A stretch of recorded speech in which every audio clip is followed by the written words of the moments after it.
అనురాధ్ గారు. Thank you అధ్యక్ష. గత ప్రభుత్వంలో 2019 నుంచి 2024 వరకు ఈ వైసీపీ ప్రభుత్వం చేసిన అరాచకాల్లో భూదాహం అనేది ఒకటి అధ్యక్ష. ఈ భూదాహం ఎక్కడ దాకా వెళ్ళింది అంటే సెంటు పట్టా భూమితో మొదలుకొని వేల కోట్లు గవర్నమెంట్ ఖజానా నుంచే లాగేసిన పరిస్థితి.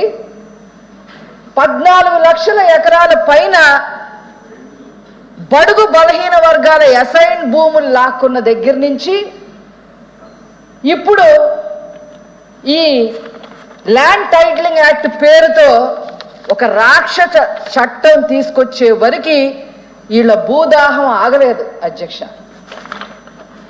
ఈ రాక్షస చట్టం వల్ల వైసీపీకి వచ్చిన లాభాలు ఏంటి అని చూస్తే ముఖ్యంగా 3 లాభాలు వాళ్ళకి వచ్చాయి అధ్యక్ష. అవి ఏంటి అని అంటే, వైసీపీ కార్యకర్తలు కానీ నాయకులు కానీ రెవెన్యూ అధికారుల దగ్గరికి వెళ్ళి టీఆర్ఓ దగ్గర కూర్చొని ఒక పార్టీ ఇచ్చేసి ఇది మా పేరు మీద రాయి అంటే ఆ రెవెన్యూ అధికారి శుభ్రంగా రాసేయచ్చాక అధ్యక్ష అతని పేరు మీద. అలా ఒకటి, అది ఒక లాభం అధ్యక్ష.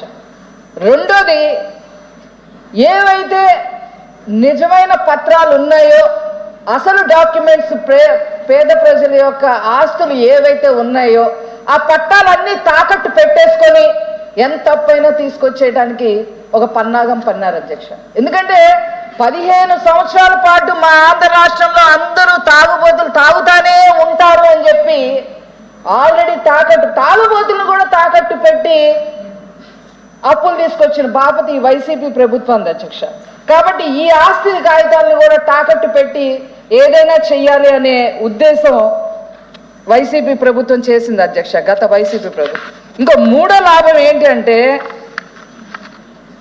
ఆస్తులు అంతస్తులు ప్రజలు అన్నీ కూడా వాళ్ళ దగ్గర పెట్టుకొని వాళ్ళని బానిసలు చేసే ప్రక్రియ కూడా ఈ రాక్షస చట్టం ద్వారా చెయ్యొచ్చు అనే ఆలోచన ఈ వైసీపీ ప్రభుత్వం జగన్మోహన్ రెడ్డి గారు ముఖ్యమంత్రిగా చేశారంటే అసలు వీళ్ళ ఆలోచన విధానం ఏంట అనేది అర్థం కావట్లేదు అధ్యక్ష.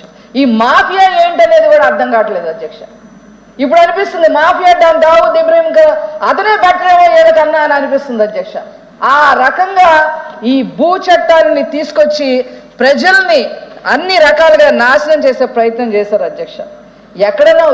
ఎక్కడన్నా ఉందా అధ్యక్ష న్యాయ వ్యవస్థని నిర్వీర్యం చేయొచ్చు అనేది ఎవరన్నా అనుకుంటారు అధ్యక్ష? కానీ జగన్మోహన్ రెడ్డి గారు అనుకున్నారు అధ్యక్ష. న్యాయ వ్యవస్థను కూడా నిర్వీర్యం చేసేసి సివిల్ జడ్జీలను కూడా వాళ్ళకున్న హక్కులను కూడా కాల రాసేసి రెవెన్యూ అధికారులకి ఇది మొత్తం అప్పచెప్పే ప్రక్రియ చేయటం జరిగింది అధ్యక్ష.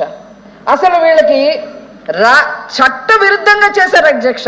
రాజ్యాంగంలో ఆర్టికల్ 21, అదేవిధంగా ఆర్టికల్ 246, 300కు విరుద్ధంగా అంబేద్కర్ గారు రాసిన రాజ్యాంగాన్ని కూడా తీసి పక్కన పెట్టి రాజారెడ్డి రాజ్యాంగం రాయాలని చూశారు అధ్యక్ష. సొంత వారి కోసం రికార్డులు సృష్టించే ఎత్తుగడ చేశారు అధ్యక్ష. అసలు ఎక్కడైనా ఉందా అధ్యక్ష? ఈ వ్యవహారంపై లాయర్లే హైకోర్టుకి వెళ్ళారు అధ్యక్ష. ఏంటి పరిస్థితి అని లాయర్లే హైకోర్టుకి వెళ్ళే పరిస్థితి ఈ జగన్మోహన్ రెడ్డి గారు తీసుకొచ్చారు అధ్యక్ష. చదువులేని రైతులు కానీ అలాగే అమాయక ప్రజలు ఎవరన్నా ఉంటే వాళ్ళ దగ్గర నుంచి వాళ్ళని ఊరికే మోసం చేసి టీఆర్ఓ ద్వారా వాళ్ళ దగ్గర ఆస్తి రాయించేసుకోవచ్చు అధ్యక్ష. అసలు అధ్యక్ష అన్నిటికన్నా దారుణమైన విషయం చెప్పాలి అధ్యక్ష.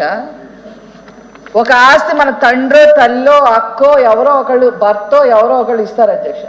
ఈ ఆస్తి నాది, ఈ ఆస్తి నాది, ఈ ఆస్తి నాది అని ప్రతి 3 నెలలకు వెళ్ళి అధికారుల చుట్టూ తిరగాల అధ్యక్ష. అధికారుల చుట్టూ తిరిగేలాగా ఈ చట్టం తీసుకొచ్చారు అధ్యక్ష. ప్రతి 3 నెలలకి బాబు ఆ పొలం నాది అని టీఆర్ఓకి చెప్పుకోవాలి అధ్యక్ష. ఇంత దారుణమైన ఇది చేశారు అధ్యక్ష. ఈ ల్యాండ్ టైటిలింగ్ యాక్ట్ గురించి వీళ్ళు ఎప్పటికైనా అమలు చేసి తీరాల్సిందే అనే ఉద్దేశంతో వైసీపీ నాయకులు ఈరోజు ఈ సభా కార్యక్రమాలకు కూడా రాకుండా తుగ్లక్ వీధిలో ధర్నా చేస్తా ఉన్నారు అధ్యక్ష ఢిల్లీలో. మరి ఈయనేంటో ఇప్పుడు నేను ఏదైనా మాట్లాడితే మీరు అబ్జెక్షన్ చేస్తారు, బయట చెప్పుకుంటున్నారు అధ్యక్ష. తుగ్లక్ వీధిలో తుగ్లక్ తిరుగుతున్నాడు, ధర్నా చేస్తున్నారు అని చెప్పి చెప్తున్నారు అధ్యక్ష.